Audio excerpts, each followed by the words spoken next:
রঘুনাথপুরের পুরনো ডাকাতির ঘটনায় ভিন রাজ্য থেকে আরও এক দুষ্কৃতীকে গ্রেপ্তার করে রঘুনাথপুর মহকুমা আদালতে তোলা হলো।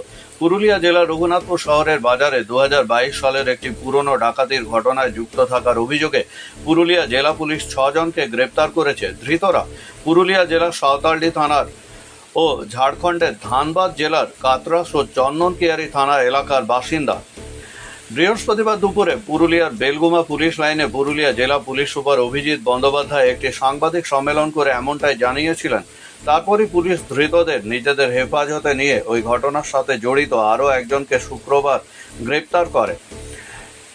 ওই ঘটনার সাথে যুক্ত থাকার অভিযোগে রঘুনাথপুর থানার পুলিশ ঝাড়খণ্ড থেকে আরও একজনকে গ্রেপ্তার করল। ধৃত আন্তঃরাজ্য চক্রের ওই দুষ্কৃতীর নাম উমেশ ওরফে বিষ্ণু মাহাতো। তার বাড়ি ঝাড়খণ্ডের বেলিয়াপুর থানা এলাকায়। রবিবার সকাল 11:30 নাগাদ ধৃত দুষ্কৃতীকে রঘুনাথপুর মহকুমা আদালতে তোলে রঘুনাথপুর থানার পুলিশ।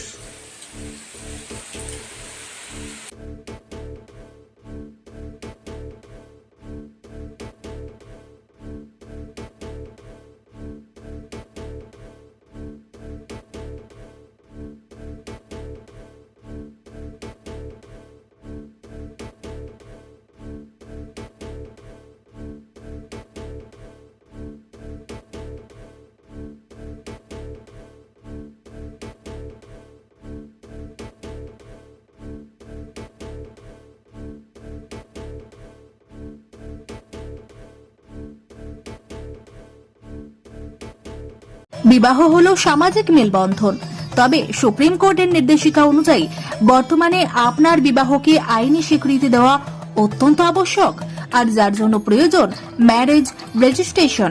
তবে আইনি স্বীকৃতি ছাড়াও উত্তরাধিকার প্রাপ্তি, সামাজিক আর্থিক সুরক্ষা ও পেনশন প্রাপ্তি, passport, visa, ration card, voter card, Aadhaar card, ব্যাংকের পাসবই প্রাপ্তি প্রভৃতি গুরুত্বপূর্ণ ডকুমেন্ট তৈরি করতে ম্যারেজ সার্টিফিকেটের একটা বিশেষ প্রয়োজনীয়তা রয়েছে।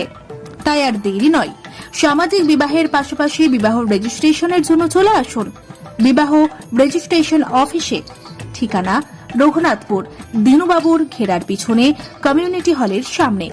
সোম থেকে শুক্র বেলা 11টা থেকে বিকেল 4টে পর্যন্ত ম্যারেজ রেজিস্ট্রেশন করা হয়।